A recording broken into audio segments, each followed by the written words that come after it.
Cinema शौकीन सबका स्वागत करता है। आज हम बात करने वाले हैं हॉब्स एंड शॉ के बारे में। ये कहानी है दो जानी दुश्मनों की जिनका नाम है हॉब्स और शॉ। हॉब्स एक पुलिस वाला है लेकिन शॉ एक बहुत बड़ा क्रिमिनल है जिसने हर एक देश में जाकर के गुनाह किए हैं, लेकिन शॉ ने पुलिस वालों की मदद भी की है। फिर भी हॉब्स अभी भी उससे नफरत करता है। लेकिन इन दोनों की मुसीबतें तब बढ़ती हैं जब इन्हें पता लगता है कि इन दोनों को एक साथ काम करना है। कहानी की शुरुआत होती है और MI6 के एजेंट्स को देखते हैं और अभी इन्हें पता लगा है कि इटियोन नाम की एक कंपनी ने बहुत ही खतरनाक वायरस बनाया है जो वायरस पूरी दुनिया से लोगों का नामो निशान मिटा सकती है और वो ऐसे लोगों को मार देगी जिनका इम्यून सिस्टम कमजोर है। इसीलिए MI6 उस वायरस को हासिल करना चाहती है और यहाँ आने के बाद ये लोग जल्दी ही उस वायरस के पास भी पहुंच जाते हैं और इस केस को लीड कर रही होती है हैटी शॉ और सब चीज अच्छा चल रहा होता है। लेकिन MI6 जैसे ही यहाँ से वायरस को लेकर के निकलने वाली होती है तभी यहाँ पे ब्रिक्सटन नाम का एक आदमी आता है। ब्रिक्सटन आधा इंसान है, वो कभी इंसान हुआ करता था लेकिन उसके शरीर पे एक्सपेरिमेंट करके उसे आधा मशीन बना दिया गया है, इसीलिए अब वो सुपर ह्यूमन बन चुका है और उसके सामने आम इंसानों का टिकना मुश्किल ही नहीं नामुमकिन है। इसीलिए ब्रिक्सटन एक एक करके MI6 के सारे एजेंट्स को मारने लगता है और हैटी अंदर इन सारी चीजों को देख रही होती है और ब्रिक्सटन को देखने के बाद वो समझ जाती है कि अब वो उसे भी मार देगा और वो इस वायरस को हासिल कर लेगा। इसीलिए अब हैटी को कुछ समझ में नहीं आता और उसके पास आखिरी रास्ता यही होता है कि वो वायरस को अपने शरीर के अंदर डाल दे और वो ऐसा ही करती है और वो आखिरी वायरस को अपने हाथ में इंजेक्ट कर लेती है और सारे के सारे वायरस उसके शरीर के अंदर चले जाते हैं और अब हैटी जानती है कि वो यहाँ पे नहीं रह सकती, इसीलिए वो यहाँ से भागने लगती है और ब्रिक्सटन उसको भागता हुआ देख लेता है। इसीलिए वो एक MI6 को मारता है और उसका फोन लेकर के इनके बॉस से कहता है कि हैटी ने हमारे साथ गद्दारी की है और वो उस वायरस को लेकर के भाग गई है। इसीलिए अब MI6 भी हैटी के पीछे लग जाती है। तभी हम हॉब्स और शॉ को देखते हैं और हमें पता लगता है कि इन दोनों का रूटीन कितना अलग है और जिंदगी जीने का तरीका भी। तभी इन दोनों का फोन बजता है और इन्हें बताया जाता है कि एक बहुत ही खतरनाक वायरस चोरी हो गया है जिसका नाम है स्नोफ्लेक, इसीलिए इन्हें ढूंढना है। फिर ये दोनों तलाश में लग जाते हैं उस वायरस के और हमारे सामने आता है लॉस एंजल्स का दृश्य और यहाँ पर हम हॉब्स को देखते हैं जो एक क्लब में जाता है और उसके सामने जो भी आता है वो उसकी धुलाई करता है और सबसे पता लगाने की कोशिश करता है कि कहीं इनके पास तो वो वायरस नहीं, लेकिन जल्दी उसे पता लग जाता है कि वो वायरस इनके पास नहीं है। तभी हमारे सामने लंदन का दृश्य आता है और यहाँ पर हम शॉ को देखते हैं और शॉ भी अब क्लब में घुस करके गुंडों की पिटाई करने लगता है और वो भी वायरस के बारे में पता लगाता है, लेकिन इन लोगों को भी वायरस के बारे में कुछ पता नहीं होता। तभी हम हॉब्स को देखते हैं जो एक कैफे में बैठा होता है। तभी उसके पास विक्टर नाम का एक CIA एजेंट आता है और उसे बताने लगता है कि उसे उस वायरस को कैसे ढूंढना चाहिए और यहाँ पर वो इस वायरस की खूबियां बताता है कि ये वायरस कितना खतरनाक हो सकता है और जितने भी दुनिया में कमजोर लोग हैं अगर ये वायरस फैल गया तब उन सारे लोगों की मौत भी हो सकती है। इसीलिए MI6 ने अपने बहुत सारे लोगों को भेजा था उस वायरस को पाने के लिए, लेकिन जो लड़की उस टीम को लीड कर रही थी उसी ने सबके साथ गद्दारी की और वो वायरस लेकर के भाग गई। इसीलिए मैं चाहता हूँ कि तुम लंदन जाओ और वहाँ पे तुम्हें एक आदमी मिलेगा जो तुम्हारी मदद करेगा और अब हॉब्स भी इस काम के लिए मान जाता है। तभी हम शॉ को देखते हैं जो जेल में आया होता है अपनी माँ से मिलने के लिए और उसकी माँ यहाँ पे बताती है कि अगली बार जब तुम मिलने आना तब साथ में अपनी बहन को जरूर लाना, तभी मैं इस जेल से बाहर निकलूंगी। और इतना कहने के बाद वो चली जाती है। लेकिन शॉ जैसे ही बाहर निकलता है उसके पास एक CIA एजेंट आता है और उसे पूरी बात बताता है कि MI6 की एक लड़की ने स्नोफ्लेक नाम के एक वायरस को चुराया है और हम चाहते हैं कि तुम उसे ढूंढने में हमारी मदद करो, लेकिन शॉ इस काम के लिए मना कर देता है। तभी आदमी हैटी की तस्वीर दिखाता है और यहाँ पर हमें पता लगता है कि हैटी शॉ की बहन है और CIA एजेंट भी इस बात को जानते हैं। इसीलिए वो कहते हैं कि पूरी MI6 और CIA पीछे लगी है हैटी की और अगर वो उसके पीछे गए तब वो कुछ भी कर सकते हैं। इसीलिए हम चाहते हैं कि तुम उसके पीछे जाओ ताकि तुम्हारी बहन सलामत रहे। इसीलिए अब शॉ भी इस काम को करने के लिए मान जाता है। फिर एजेंट शॉ को कहता है कि उसे लंदन जाना पड़ेगा, लेकिन जैसे ही शॉ लंदन पहुंचता है उसकी मुलाकात होती है हॉब्स से और हॉब्स को देखने के बाद वो भड़क जाता है और ये दोनों एक दूसरे को गालियां बकने लगते हैं और एक दूसरे की बेइज्जती करने लगते हैं और शॉ कहता है कि तेरे साथ काम करने से अच्छा है कि मैं इस काम को अकेला करूंगा और हॉब्स भी यही बात कहता है और ये दोनों लड़ झगड़ के अलग हो जाते हैं और अलग अलग काम करने लगते हैं। तब हॉब्स अपने लोगों को काम पे लगाता है और वो हर जगह की CCTV फुटेज चेक करने लगता है और उसे पता लग जाता है कि हैटी कहाँ पे है। तभी हम हैटी को देखते हैं जिसने अपना वेशभूषा बदल लिया है और वो यहाँ से भाग रही है। तभी हॉब्स उसके सामने आ जाता है और वो उसे पकड़ने की कोशिश करने लगता है, लेकिन हैटी किसी के भी हाथ नहीं आना चाहती, इसीलिए वो हॉब्स से लड़ने लगती है। वो बार बार हॉब्स को मारने की कोशिश करती है लेकिन हॉब्स बस इसके साथ खेल रहा होता है। तभी दूसरी तरफ हम शॉ को देखते हैं जो हैटी के घर पे होता है और वो हर जगह की तलाशी ले रहा होता है। तभी यहाँ पे MI6 के एजेंट चले आते हैं और वो शॉ पे हमला कर देते हैं, लेकिन शॉ भी यहाँ पे अपना कमाल दिखाता है और वो एक एक करके सारे एजेंट्स को मारने लगता है और मार करके यहाँ से निकल जाता है। और दूसरी तरफ हॉब्स हॉब्स भी हैटी को पकड़ लेता है और पकड़ने के बाद वो लेकर के जाता है उसे अपने ऑफिस में और उससे पूछताछ करने लगता है कि आखिर वो वायरस कहाँ पे है। लेकिन हैटी किसी को कुछ भी नहीं बताना चाहती, इसीलिए वो हॉब्स को कुछ भी नहीं बताती। तभी हॉब्स की बेटी का फोन आ जाता है और वो बाहर बात करने चला जाता है और हैटी इस चीज का फायदा उठाती है और वो यहाँ के एक एजेंट को पीटने लगती है ताकि वो यहाँ से भाग सके। तभी हॉब्स इस चीज को देख लेता है और वो वापस चला आता है। तब हैटी उससे भी लड़ने लगती है। तभी यहाँ पे शॉ आ जाता है और वो हॉब्स से बंदूक तानता है और कहता है कि मेरी बहन से हाथ हटाओ। तब इस बात को सुनने के बाद हॉब्स चौंक जाता है। तब शॉ कहता है कि मेरी बहन को छोड़ो, मैं इसे लेकर के जा रहा हूँ क्योंकि इसकी जान खतरे में है। तब हॉब्स कहता है कि ये कहीं भी नहीं जाने वाली। तब इन बातों को सुनने के बाद हैटी पूरी बात बताती है कि वो वायरस उसके शरीर के अंदर है और अगर जल्दी इसे बाहर नहीं निकाला गया तब वो भी मरेगी और उसके साथ साथ ये पूरा वायरस भी फैल जाएगा। और अभी इनकी बातें चल ही रही होती है। तभी यहाँ पे ब्रिक्सटन आ जाता है अपने आदमियों के साथ। वो एक बड़ा सा ब्लास्ट करता है और हैटी को लेकर के भागने लगता है। लेकिन अब हॉब्स और शॉ दोनों उसके पीछे हैं, इसीलिए वो नीचे जाते हैं और हैटी को छुड़ा लेते हैं। और यहाँ पे पहली बार हॉब्स का मुकाबला होता है ब्रिक्सटन से और हॉब्स को पता लगता है कि ब्रिक्सटन कितना खतरनाक है और वो कोई आम इंसान नहीं है। इसीलिए ब्रिक्सटन यहाँ पे हॉब्स को पीटता है और उसके बाद वो शॉ को भी पीटता है और ये लोग समझ जाते हैं कि इतनी आसानी से ये नहीं मानेगा। इसीलिए हॉब्स एक गाड़ी को ब्लास्ट करता है और पूरी की पूरी गाड़ी गिरा देता है ब्रिक्सटन के ऊपर। और जब तक ब्रिक्सटन उससे बाहर निकलता तब तक ये तीनों एक गाड़ी में बैठ करके यहाँ से भागने लगते हैं। तब हॉब्स पूछता है कि आखिर ये कौन है। तब शॉ बताता है कि ब्रिक्सटन कभी MI6 का एजेंट हुआ करता था,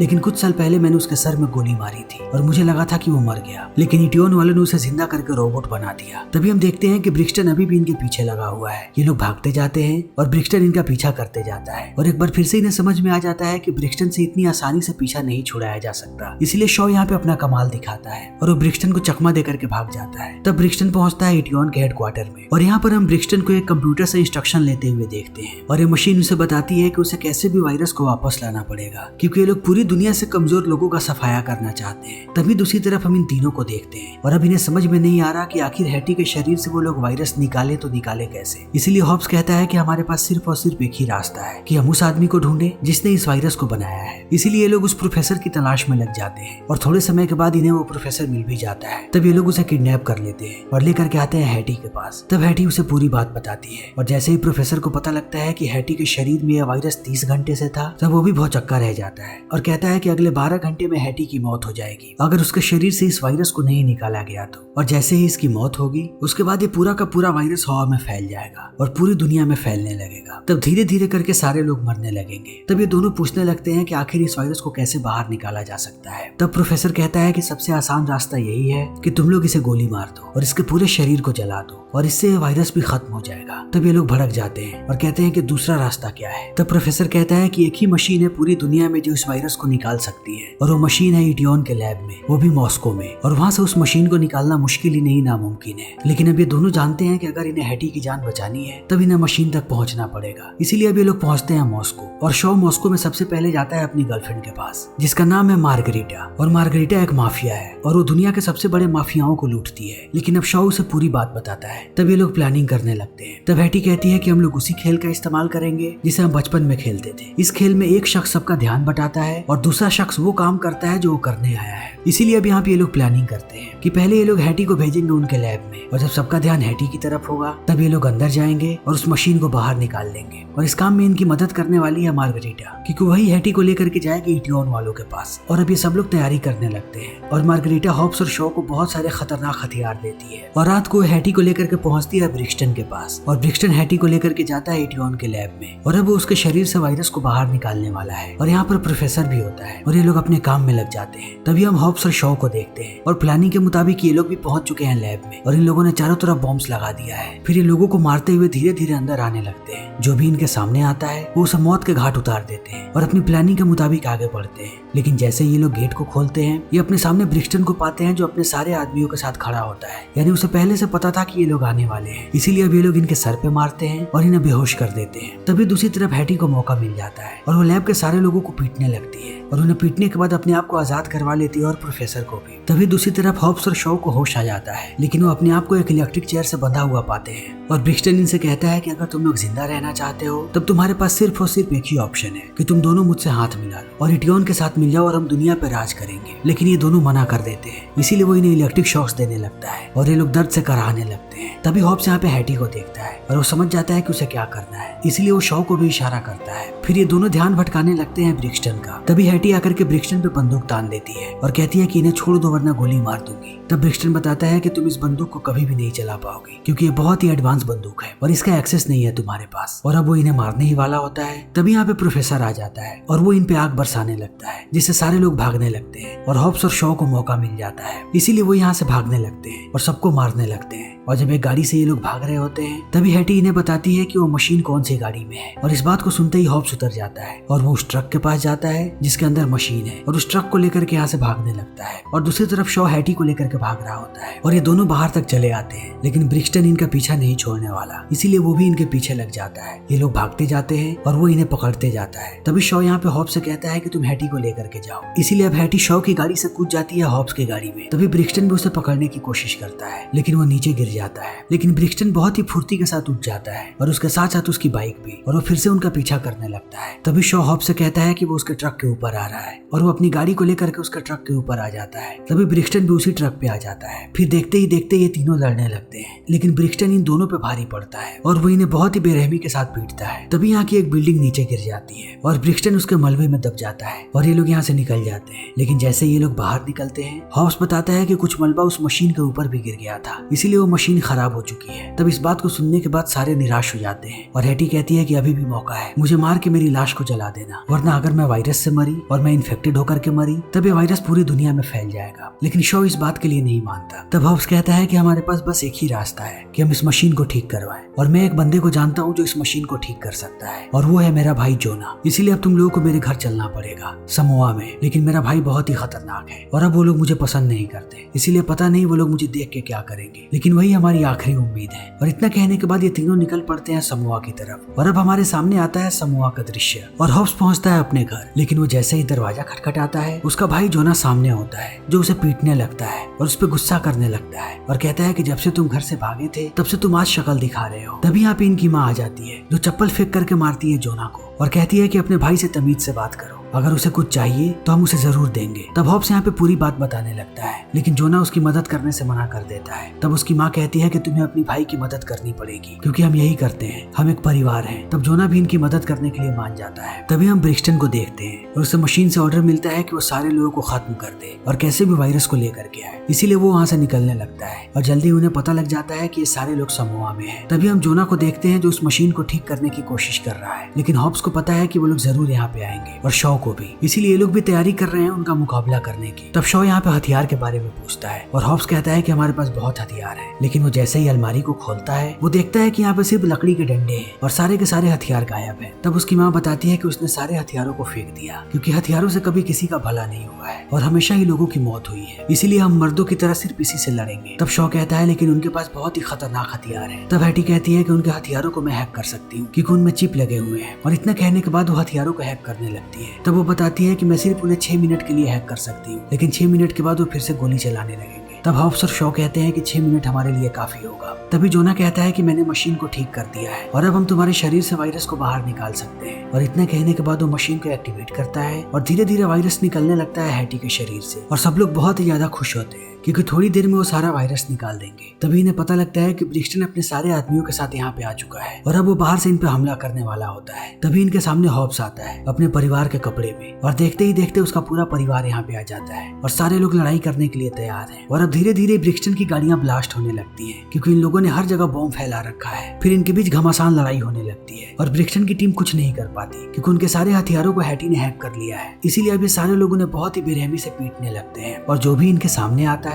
वो सबको धूल चटा देते हैं। और ब्रिक्सटन इन सारी चीजों को देखने के बाद आग बबूला होने लगता है, इसीलिए वो अपनी गाड़ी भेज देता है घर के अंदर और पूरे घर को ब्लास्ट कर देता है जिससे सारे लोग अस्त व्यस्त हो जाते हैं। फिर वो हैटी को उठाता है और एक हेलीकॉप्टर से लेकर के भागने लगता है, लेकिन हॉब्स और शॉ इस चीज को देख लेते हैं, इसीलिए वो अपनी गाड़ी से पीछा करने लगते हैं और जल्दी ही हॉब्स पूरे के पूरे हेलीकॉप्टर को टो कर लेता है और वो अपनी गाड़ी से उसे रोकने लगता है। लेकिन ब्रिक्सटन भी अपने प्लेन को ऊपर करता है ताकि वो गाड़ी को नीचे गिरा सके, लेकिन एक के बाद एक हॉब्स के भाई यहाँ पे आते जाते हैं और वो सारी गाड़ियों को जोड़ते जाते हैं और देखते ही देखते यहाँ पे गाड़ियों की लंबी कतार लग जाती है। और ब्रिक्सटन अपनी पूरी कोशिश करके भी यहाँ से ऊपर नहीं उड़ पाता क्योंकि उसके प्लेन के नीचे बहुत ही ज्यादा वजन है, लेकिन ब्रिक्सटन भी अपना दिमाग लगाता है और वो हेलीकॉप्टर को लेकर के जाने लगता है खाई की तरफ। और वो सारी गाड़ियों को खाई में गिराने ही वाला होता है। तभी ये लोग अपनी सारी गाड़ियों के नॉस को ऑन कर देते हैं और गाड़ियां लेकर के तेजी से आगे बढ़ने लगते हैं। तभी हैटी देखती है कि इनकी बंदूकें फिर से एक्टिवेट हो चुकी है, इसीलिए वो हेलीकॉप्टर के पूरे मशीन पे गोलियां चला देती है। फिर देखते ही देखते वो हेलीकॉप्टर क्रैश होने लगता है और हॉब्स और शॉ की गाड़ी भी नीचे खाई में गिर जाती है। ब्रिक्सटन और हैटी और उसके साथ साथ हॉब्स और शॉ भी। लेकिन एक बार फिर से ब्रिक्सटन पे हॉब्स और शॉ हमला कर देते हैं, लेकिन ब्रिक्सटन अपना फिर से कमाल दिखाता है और वो दोनों को पीटने लगता है। तभी इन्हें एहसास होता है कि ये लोग उससे ऐसे नहीं लड़ सकते, इसीलिए एक को उसका ध्यान भटकाना पड़ेगा, तब दूसरा उस पर वार करेगा और ये लोग इसी प्लानिंग के साथ उस पर फिर से हमला करते हैं और ये प्लानिंग उनकी काम कर जाती है। इसीलिए अब वो ब्रिक्सटन को बहुत ही बुरी तरीके से पीटते हैं और देखते ही देखते उसकी हालत खराब कर देते हैं। तभी हैटी इन्हें वायरस दिखाती है और कहती है कि सारा का सारा वायरस निकल चुका है। तभी यहाँ पे ब्रिक्सटन का बॉस उससे बात करता है और कहता है कि तुमने मुझे निराश किया है, इसीलिए मैं तुम्हें शट डाउन कर रहा हूँ। और वो जैसे ही ब्रिक्सटन को शट डाउन करता है वो नीचे नहर में गिर जाता है। तभी वो मशीन इन दोनों को धमकी देता है और कहता है कि वो इनके पीछे जरूर आएगा, लेकिन उसकी धमकियों से इन्हें कोई फर्क नहीं पड़ता और ये लोग यहाँ से निकल जाते हैं। फिर हॉब्स अपनी बेटी को मिलवाता है अपनी माँ से और अपनी पोती को देखने के बाद उसकी माँ बहुत खुश होती है। और दूसरी तरफ हॉब्स और हैटी पहुंचते हैं अपनी माँ के पास, तब वो भी खुश हो जाती है और कहती है कि अब मैं इस जेल से बाहर आऊंगी। तभी हम विक्टर को देखते हैं जो बहुत सारे लोगों से लड़ रहा होता है और उनसे लड़ने के बाद वो कॉल करता है हॉब्स और शॉ को और कहता है कि एक और खतरनाक वायरस आ चुका है और अब फिर से मुझे तुम लोगों की जरूरत है। और इसी के साथ ये फिल्म यहीं पे खत्म हो जाती है। तो दोस्तों, हमारी आज की ये वीडियो यहीं पे खत्म होती है। अगर आपको हमारी ये वीडियो पसंद आई हो तो इसे लाइक करें, शेयर करें और चैनल को सब्सक्राइब करें। Thank you.